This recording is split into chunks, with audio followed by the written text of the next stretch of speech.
Bonsoir, peuple de Dieu. Je vous souhaite la bienvenue dans l'église des révélations. Une fois de plus, je vois que vous venez prendre connaissance du véritable évangile. Les nouvelles révélations que le Père éternel nous donne chaque jour dans cette année 2026. C'est pour cela que je me réjouis et je suis heureux. Pour moi, c'est un privilège que le Père éternel me donne de pouvoir vous apporter beaucoup de révélations chaque jour. Vous savez que dans les Saintes Écritures, il nous est dit beaucoup de fois de méditer les Écritures. Des dizaines de fois. Écoutez, soyez attentifs à ma parole. Et comme je vous le dis toujours, quand on ouvre la Bible et on lit, c'est le Père éternel qui nous parle. Lui-même. C'est pour cela que dans les évangiles, il nous est dit que Jean 1, verset 1, nous dit « Au commencement était la parole, et la parole était avec Dieu. Et la parole était Dieu. Et tout a été créé par la parole, par personne d'autre. » Et si nous avons la parole de nos jours, c'est parce que Jean 1, verset 14 nous dit que la parole a été faite chair. Le Père éternel a pris sa parole et il l'a faite chair. Il l'a mis dans un corps d'homme, de chair et de sang, comme vous et moi. Amen. C'est pour cela que ce soir, je vous salue au nom de notre Père éternel. Et je vous salue au nom de notre Sauveur et Seigneur Emmanuel, le Christ. C'est le véritable nom, Emmanuel, du Fils de Marie. Celui que le monde entier appelle Jésus. Mais dans les révélations, Ésaïe 7, verset 14 nous dit que le Fils de Marie s'appelle Emmanuel. Elle-même lui donne ce nom. Et ce nom, c'est le Père éternel qui lui a donné. Dieu parmi nous. Amen. Pour cela, ce soir, je vous demande d'être attentifs afin de recevoir la parole, le véritable évangile. Aujourd'hui, on est samedi 17 janvier 2026. Et le Père éternel, dans cette année 2026, il nous ouvre les portes du ciel afin de nous envoyer le véritable évangile, que nous puissions le mémoriser et le prêcher au monde entier, afin que le monde entier s'approche du Père éternel et qui marche sur le chemin qui mène à la gloire de Dieu. Amen. Alors, je vous demande d'être attentifs. Vous savez, dans les Écritures, les fils de Dieu, ce sont tout homme ou toute femme qui a été adopté comme fils. Il a reçu l'adoption de fils parce qu'il est né de nouveau. Amen. Et dans les Écritures nous disent que dans les fils de Dieu, tout est permis. Tout est permis. Amen. Pour cela, on va méditer ensemble quelques versets de la Bible. Et je vous demande d'être attentifs, s'il vous plaît. Genèse 2, verset 16. L'Éternel donna cet ordre à l'homme. Tu pourras manger de tous les fruits du jardin. Tu pourras manger de tous les fruits, de tous les arbres du jardin. Donc, tout est permis. Mais tu ne mangeras pas de l'arbre de la connaissance du bien et du mal. Le jour où tu en mangeras, tu mourras. Donc, il est en train de nous dire que tout est permis, sauf de pécher, de transgresser la parole du Père éternel. Amen. C'est pour cela, l'autre jour, je vous ai dit, c'est dans les Saintes Écritures, il est écrit, il est interdit de porter des lunettes. Et si vous mettez des lunettes, c'est un exemple. Donc vous transgressez la parole de Dieu, puisque Dieu vous dit de ne pas le faire. Amen. Et là, dans le jardin d'Éden, Dieu, le Père éternel, lui dit à l'homme, tu pourras manger de tous les arbres du jardin, de tous les arbres du jardin. Mais de l'arbre du fruit du bien et du mal, tu ne mangeras pas. Le jour où tu en mangeras, tu mourras. Amen. Je pense que c'est clair que les fils de Dieu, l'homme et la femme, quand ils étaient dans le jardin d'Éden, ils avaient tout permis. Tout était permis pour eux. Amen. Jusqu'à qu'ils transgressent la parole de Dieu. Amen.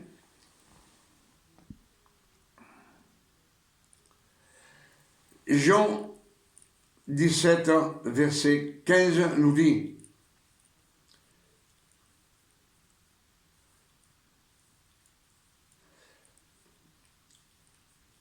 c'est le Christ qui parle.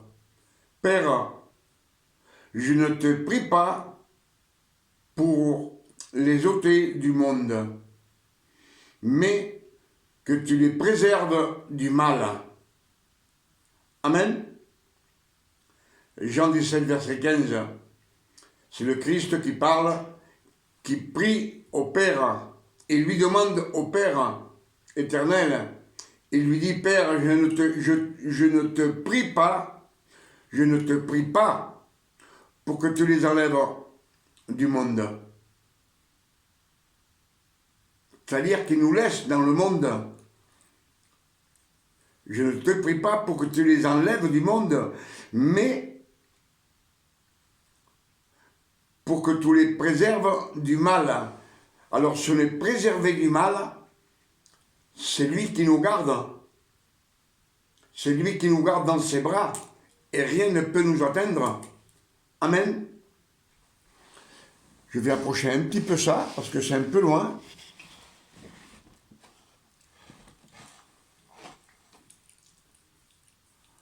Alors, si Dieu nous préserve du mal, aucun fléau ne peut nous atteindre. Car Dieu nous protège. Ses anges nous gardent sous leurs ailes. Amen. Si le Père éternel nous garde, tout nous est permis, et en plus il nous garde. Ce sont ceux qui sont nés de nouveau, les fils de Dieu qui ont été adoptés comme fils, personne d'autre. Amen.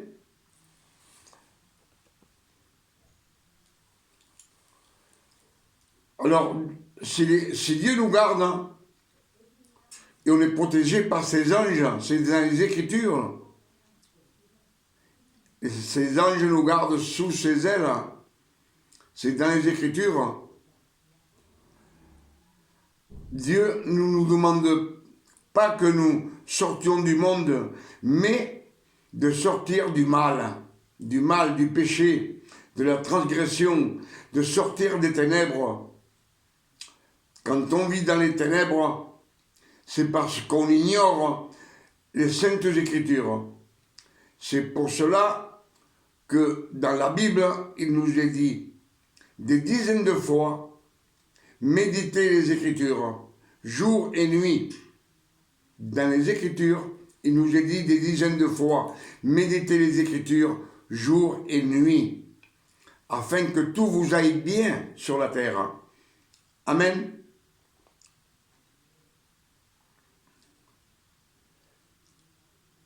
Et dans la Bible, Dieu le conseille aux hommes que Dieu a choisi lui-même, comme Moïse, Josué, Ézéchiel.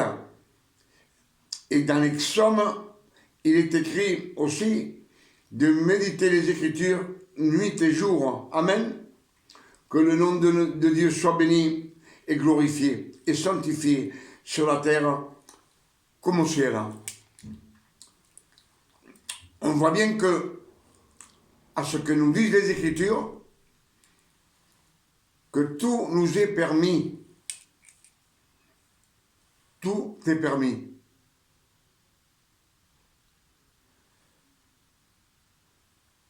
Sauf de transgresser la parole,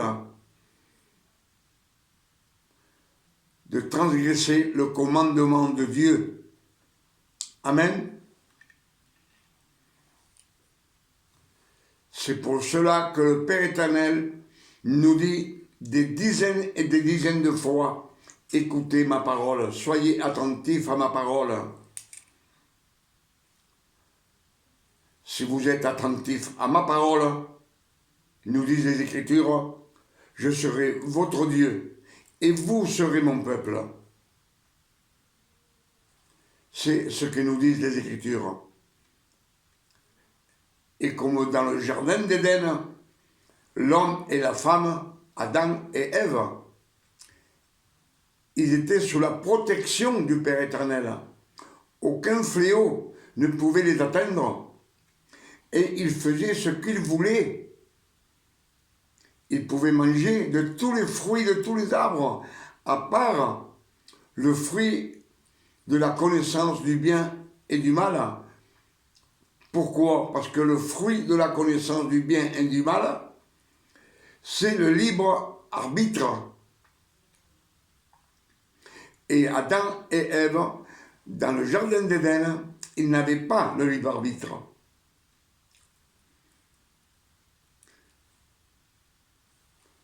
Le Père éternel les a mis dans le jardin afin que d'Adam et de Ève et la descendance qui doit naître le Christ. Amen. 4000 ans plus tard, le Christ doit naître. C'est pour cela que le Père éternel les a mis dans le jardin d'Éden. C'est un propos de son vouloir à lui.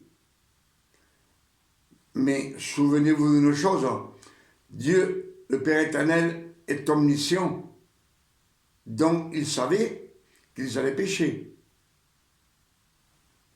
Il savait que l'homme allait pécher. Parce que l'ordre que Dieu donna à l'homme, c'est à Adam, pas à Ève, pas à la femme. Le nom de la femme et le nom de l'homme dans les Écritures ne sont pas nommés. Ces noms, ces prénoms, ils sont nommés juste après qu'ils aient péché. Amen. C'est pour cela que quand Ève la femme prit du fruit défendu. Il transgressa la parole de Dieu. Elle venait de pécher. Mais rien ne se passa. Mais quand il donna à son mari, c'est lui qui avait reçu l'ordre. À l'instant, leurs yeux s'ouvrirent et ils prirent peur. Peur. Et ils se firent des tabliers de feuilles de figuier et ils se cachèrent loin de la face de Dieu au fond du jardin. Amen.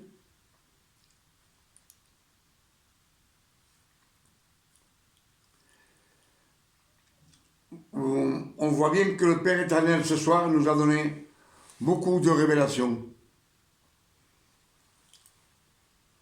Puisque Jean 17, verset 15 nous dit, c'est le Christ qui parle, il dit, Père, il demande au Père, il lui dit, Père, je ne te prie pas pour les ôter du monde. C'est-à-dire, laisse-les dans le monde.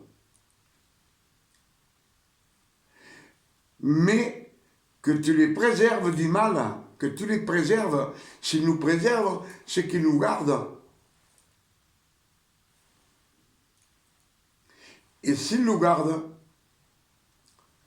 du mal, du péché, de la transgression, des adultères, qu'il nous garde, c'est lui qui nous garde. C'est pour cela que les fils de Dieu, quand ils sont nés de nouveau, comme dit le Père éternel, ce sont mes fils, des fils. On sait que Galates 4, verset 4 nous dit que quand le temps fut accompli, le Père éternel envoya le Christ, né d'une femme née sous la loi, afin qu'il rachète tous ceux qui sont sous la loi. Et que nous ressuscions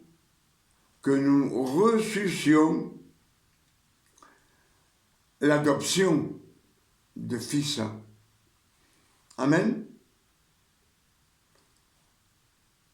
Mais pour cela, il faut renaître de nouveau. Galates 5, verset 1 nous dit aussi, le Christ nous a donné la liberté, il nous a affranchis de la loi. Affranchis, il a payé pour nous. Avec ses meurtrissures, ses souffrances, 33 ans en train de souffrir, depuis qu'il est né, jusqu'à sa crucifixion, jusqu'à sa mort. C'est avec toutes ses souffrances, avec son sang précieux, qu'il nous a justifiés devant le Père éternel. Et si on est justifié, on n'a plus rien sur nous. Aucun péché, aucune transgression. C'est pour cela qu'il fait de nous des fils de Dieu. Si Éphésiens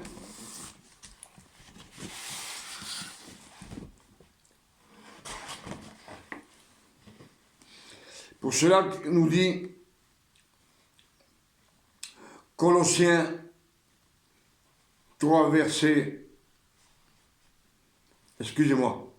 Romains 6, verset 3, Christ nous a baptisés dans sa mort.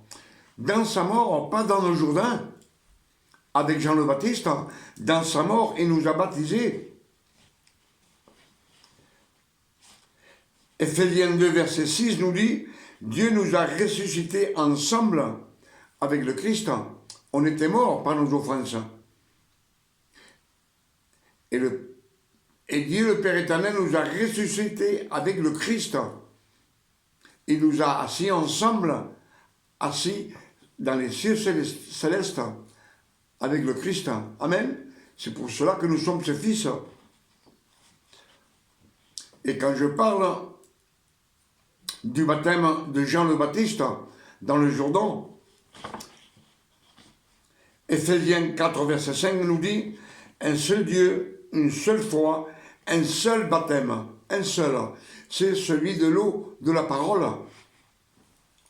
Amen, l'eau de la parole. Vous qui avez soif, si vous avez soif, c'est parce que vous ne connaissez pas la parole de Dieu. La parole, Dieu nous dit, venez et buvez, c'est gratuit. C'est gratuit pourquoi? Parce que lui, il a payé pour que tu puisses avoir les 4 évangiles et sortir de la loi. Amen.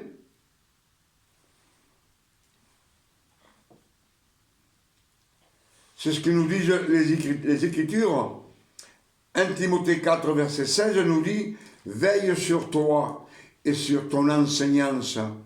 Veille sur toi-même et sur ton enseignance. » Il faut que tu veilles ce que tu écoutes, si c'est dans les Écritures ou pas dans les Écritures. Amen.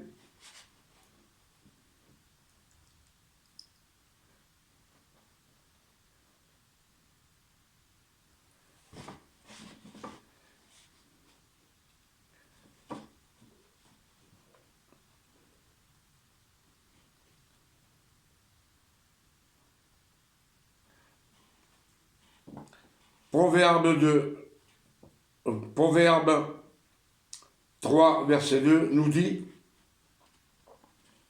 « Car par moi, tes années de ta vie et les jours de ta vie seront multipliés. »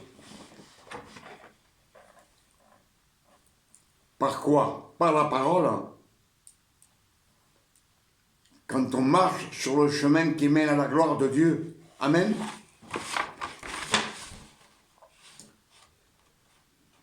Matthieu 6, verset 33 nous dit « Cherchez la justice de Dieu et tout vous sera donné. » Tout vous sera donné.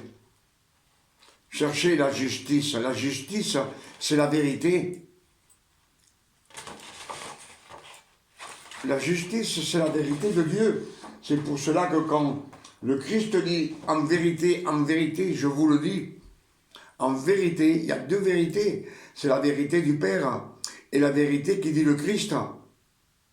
Et il nous le dit. Amen.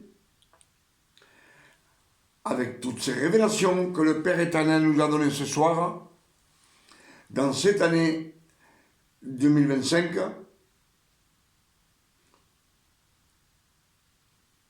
je demande au Père éternel, au nom de notre Sauveur et Seigneur Emmanuel le Christ, que le nom de Dieu soit glorifié, sanctifié.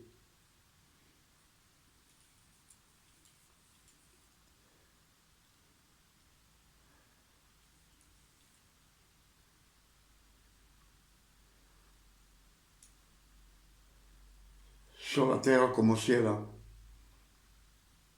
Si le nom du Père éternel est sanctifié, glorifié, sur la terre comme au ciel, c'est pour nous, c'est nous qui devons le glorifier, afin de marcher sur le chemin qui mène à la gloire du Père éternel, et que nous resterons avec lui pour toute l'éternité. Amen. Et comme je vous dis toujours, il n'y a que les fils de Dieu qui vont ressusciter. Quand le Père éternel viendra chercher l'Église, c'est ce que nous dit 1 Thessaloniciens 4, verset 16, qui nous dit « Le Père lui-même nous enverra un signe, et au son de la voix d'un archange, et au son de la trompette de Dieu, il descendra du ciel. » Il descendra du ciel, Dieu, descendra du ciel, et tous les morts en Christ ressusciteront. Amen. Et nous, les fils de Dieu, ceux qui sont nés de nouveau, qu'ils ont été adoptés comme fils, qui seront restés, ne seront vivants avec ce corps corruptible. Nous disent les Écritures que dans un clin d'œil, on aura un corps incorruptible. Et nous rejoindrons les ressuscités en Christ. Et ensemble, on partira dans les nuées du ciel avec le Père éternel pour toute l'éternité. Amen. Pour toutes ces révélations que le Père éternel nous a données ce soir, dans cette année 2026, je dis merci, Père éternel. Que ton nom soit béni, glorifié et sanctifié sur la terre comme au ciel.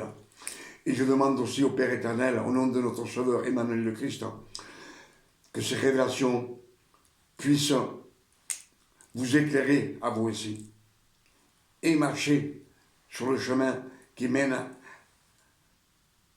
à la gloire de Dieu. Amen. Je vous invite à venir demain, ce dimanche.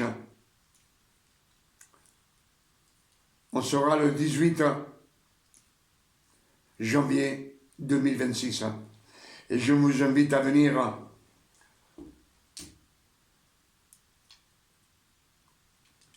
prendre connaissance du véritable évangile. Les nouvelles révélations que le Père éternel nous donne chaque jour dans cette année 2026. Amen. Que Dieu vous garde et qu'il vous bénisse et qu'il vous éclaire et vous donne beaucoup de révélations quand vous écoutez ce message, que vous puissiez le mémoriser, comme je vous le dis toujours, le mémoriser et le prêcher au monde entier. Tant les chrétiens que les diacres, que les prédicateurs, à tout le monde, à toute personne que vous avez l'opportunité de parler un moment avec eux, parlez-leur. Comme je vous ai dit presque dans tous les messages, parlez, si vous allez à l'hôpital, il y a des infirmiers, il y a le docteur, celui qui vous visite, parlez-leur des bontés du Christ et du Père éternel. À l'épicier, où est-ce que vous alliez? Amen. Et comme